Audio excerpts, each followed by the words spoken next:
All right. Well, today we're just going to take a few minutes, and it's just going to be a few minutes, to look at a particular psalm that we don't always talk about.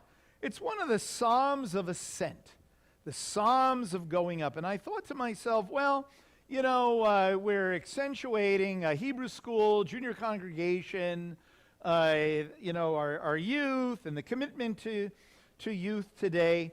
And so Psalm 128, it's only 6 little verses. I was going to say a few words about them. It is really a beautiful psalm, a vision, really, of what life is supposed to be like. And when you look at this psalm, first of all, one of the Psalms of Ascent, right? Those are the Psalms of going up. Traditionally, the Psalms of going up to Jerusalem, with anticipation and looking forward to meeting with God. And we're familiar with a lot of these Psalms. For example, the one right before it, Psalm 127, unless the Lord builds the house, they labor in vain who build it. Unless the Lord guards the city, the watchman keeps awake in vain. And then in verse 3 it says, behold, children are a gift of the Lord, the fruit of the womb is a reward. And so it speaks of the blessedness of children, and may your quiver be full. That's Psalm 127, just so you know. And that's where that is, and accentuating children. And Psalm 128 is really a continuation of it. Perhaps it might have even been one psalm, one song at one time in history. But it's something we need to understand about Psalm 128. This is sort of like it's a teachable moment about the Scriptures. I would call Psalm 128 a wisdom psalm. A wisdom psalm. Also, a proverbial psalm. Like a psalm that's kind of like the book of Proverbs, right? Because when you read Psalm 128, you might say to yourself, oh, yeah. I'm kind of skeptical of this because what it's saying doesn't always pan out the way the psalm says. And it's sort of like the white elephant in the room sometimes. When you read these psalms, people say, I'm getting depressed reading about the blessing of Psalm 128 because maybe I haven't experienced it, all in my life. But we have to understand it's a vision. It's a vision of how life is supposed to be. And when we talk about wisdom in the Bible, and we were talking about this last night at the Shabbat dinner, and that is that wisdom, when we talk about God's wisdom, we're talking about orderliness. We're talking about God's order of things. To have wisdom from God is to know how to live, how to be orderly, internally and externally. Just like, there is a discipline, I guess we could call it, creation wisdom, right? And it is the wisdom to understand that there's an order to creation.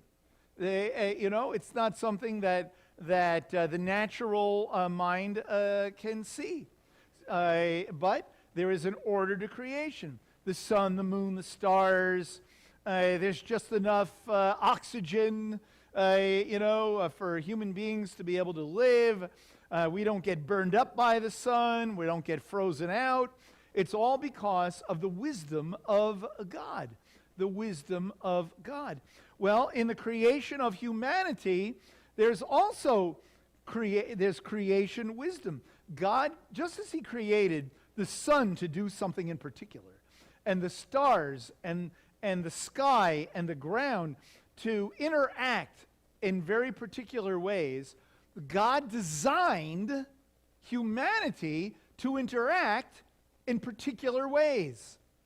And that particular way brings blessing, brings life. See? And so that takes wisdom to understand. So the book of Proverbs, for example, is a book that is about God's order, about God's order. Now, sometimes we read Proverbs and we say, well, you know, it says that if I raise my child in the way that they go, they won't depart from it. If I raise them in a godly way, they won't depart from it, right? That's not a promise, nor is it a prophetic statement. It's not. It's a proverb. It's like, all things being equal, this is what happens when we raise children in an orderly fashion. But we know that kids have a mind of their own and a will of their own. And we live in a broken world, right? And so we're all responsible for that order. Even in a world of disorder, we're called to live orderly. And that means wisdom. That means the fear of the Lord, right? And that's what we seek to do here, like with our kids, you know, is to teach them the way of the Lord, an orderly way of life according to the Torah, according to the Bible, according to the Brit Hadashah. And so when we read about God's order, we don't necessarily have to then have it as a mirror of looking at ourselves and saying, oh, look at my deficiencies. Look at our deficiencies. No, better to say, this is the vision of God. This is the vision of God. And I aspire in my own life to live that kind of orderly life. And the fact is that we may not realize it, but the more we live that in the way of the Lord, an orderly way of life, we may not realize it, but we affect ourselves, we affect our families, and we affect the people around us, even if we don't see it. Okay? So that helps us in understanding these 6 verses in Psalm 128. How blessed is everyone who fears the Lord, who walks in his ways. When you shall eat of the fruit of your hands, you will be happy, and it will be well with you. Your wife shall be like a fruitful vine within your house, your children like olive plants around your table. Behold, for thus shall the man be blessed who fears the Lord.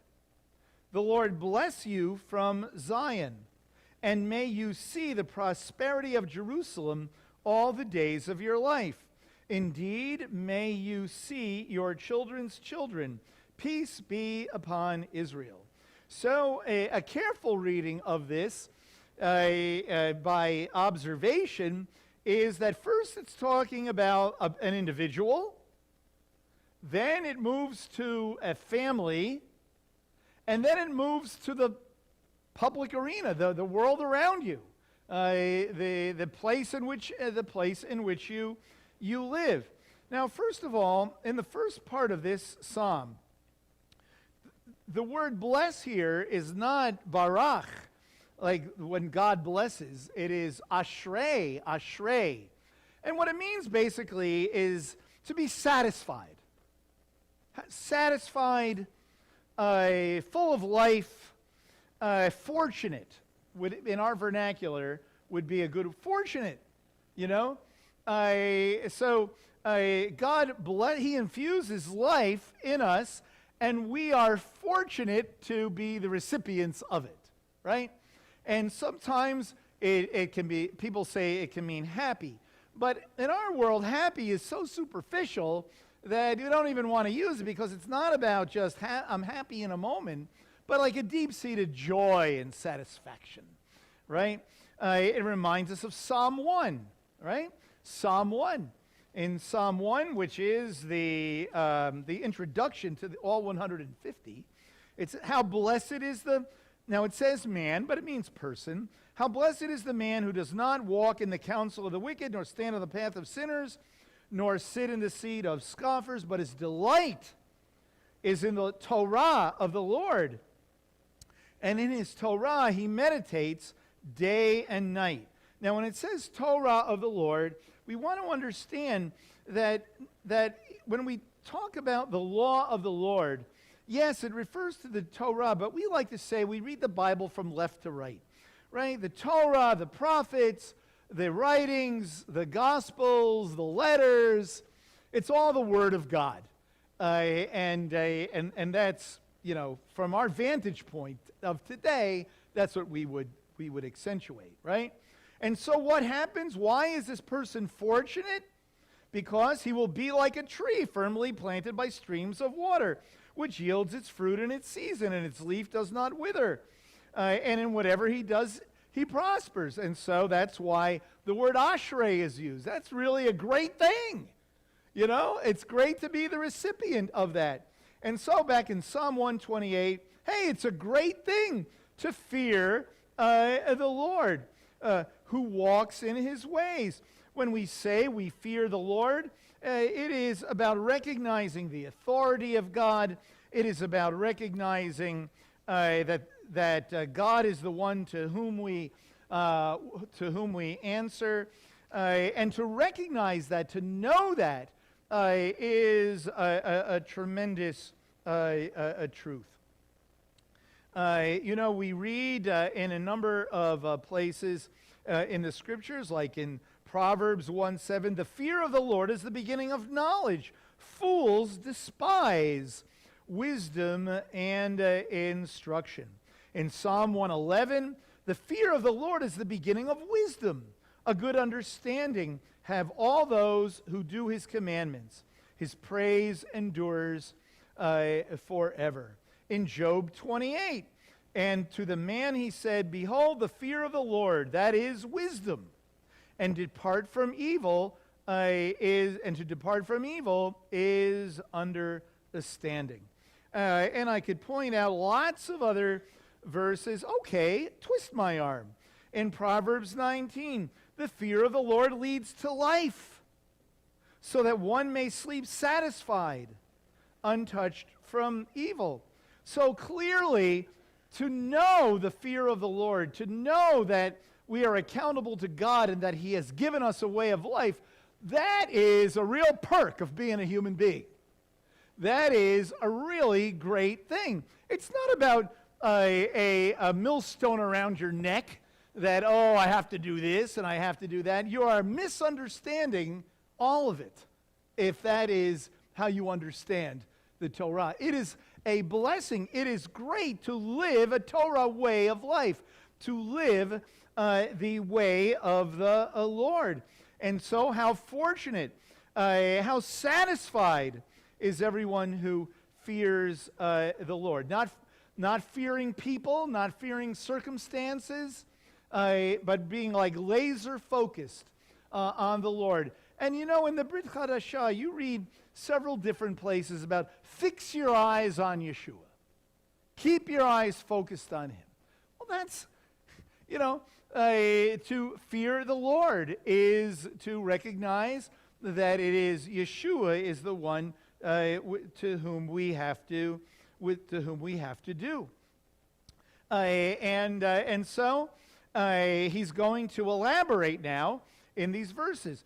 When you shall eat of the fruit of your land, you will be, again, blessed. It's the same word as in verse 1. How blessed is everyone? You will be happy, and it will be well with you. Isn't that interesting? When you shall eat of the fruit of your hands. There are plenty of verses in the Bible that talk about how we as human beings were made to work. We're made to use our hands, to not sit idly, and to provide for our families. We just finished in our Chavurah groups, 2 Thessalonians. And in 2 Thessalonians is a great verse. We usually don't think of this verse. And so this will be where you can say, that's where that is. In the 3rd chapter, toward the very end, he's giving like some basic guidelines for living, and so he says this: For even when we were with you, we used to give you this order. if anyone will not work, neither let him eat. Okay, so that's in chapter 3, verse 10. Just have that in your back pocket when you need it, right? If anyone will not work, neither let him eat.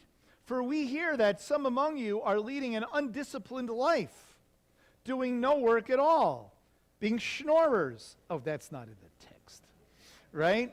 But acting like busybodies. And so, and then, of course, you're familiar with 1 Timothy chapter 5, in verse 8. If anyone does not provide for his own and hide the faith. Strong words, right? And is worse than an unbeliever. Wow. And so you see here that we were made, there's a book that was written a really long time ago. I always like to read it every once in a while. Your Work Matters to God. You ever hear that book? Sure you have, right? Your work matters to God. Your work does matter. Whether you are a school teacher, you drive a bus, you're an accountant, right? Oh, good to see you. Anyway, an influencer manager or something like that, right? A social worker, whatever you may be or do is important. Work matters. And how important it is for us to recognize that we were made to work. And if we fear God and we walk in his ways, one of the most basic things is working and supporting ourselves and our families. Then we see, your wife shall be like a fruitful vine within your house, your children like olive plants. Now, your wife being like a fruitful vine does not mean that fruitful in like you're going to have 10 kids, but it's just in well-being and whatever that means. Yes, of course, having children and all of that, but well-being, wonderful, good, enjoying, one's family and wives enjoying their husbands, husband enjoying wives, enjoying children, right? A fruitful vine in the ancient world was like a robust, beautiful thing. A fruitful vine, what did a fruitful vine produce, literally? Grapes, wine, right? And Henry will give us a tutorial one of these days on that verse. But that's what it means. So you get the picture, right? You get the picture of blessedness. Behold, for thus shall a man be blessed who fears the Lord. See that in verse 1 and verse 4? That's what that is about. And that is the way that God made us to be. Now, we may not experience all of that, but let us do the right thing and live our lives orderly, and it will do nothing less than be a blessing to ourselves and the immediate people around us, regardless of what they may do or respond, right? And so then finally we read, the Lord bless you from Zion, and may you see the prosperity of Jerusalem all the days of your life. Indeed, may you see your children's children. And I will tell you, that's a great gig right there. Okay? Yes. Indeed, may you see your children's children. Peace be upon Israel. Interestingly, when you read the different midrash on this, it says a lot of things. We don't have time to go into it. But at the very end, it's messianic, that this will be in the days of the Messiah. And that's quite clear when it talks about peace be upon Israel. May you see the prosperity of Jerusalem all the days of your life. It's like something to aspire to and to look forward to and the future. And so when we have our kids finishing up a year of Hebrew school and junior congregation, sure, when we're there, is everybody always in a good mood? Are the kids always paying attention? Is it always working? Is it always happening? Not necessarily. But you see, in the huge scheme of things, we're looking forward to something beyond. And that's what we aspire to, and that's what we model, not just living in the mired in the moment, but we're looking forward to something beyond even our own selves. We're looking forward to playing a role in future generations. And that is where real wisdom comes in, and real orderliness of life. What does it mean to walk, in the ways of the Lord? For other proverbial statements about the blessings of walking in the Lord, perhaps Jared today in the Torah study will talk about it, because in today's Torah portion, at the end of Vayikra, in chapter 26, you have this list of blessings, right?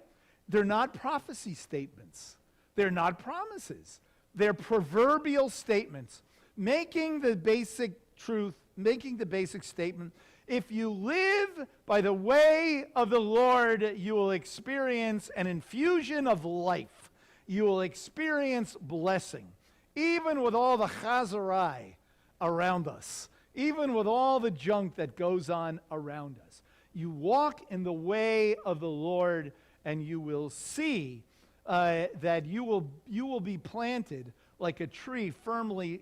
You will be like a tree firmly planted by streams of water, and be enriched, and be able to navigate through the choppy waters of this life. And so, may we be encouraged by what we see of our youth here at Beth Messiah. May we fear the Lord. May we walk in his ways. May we work hard. May we take personal responsibility. May we continue to fan the flames of healthy families. And may we continue to make a difference in the world in which we live.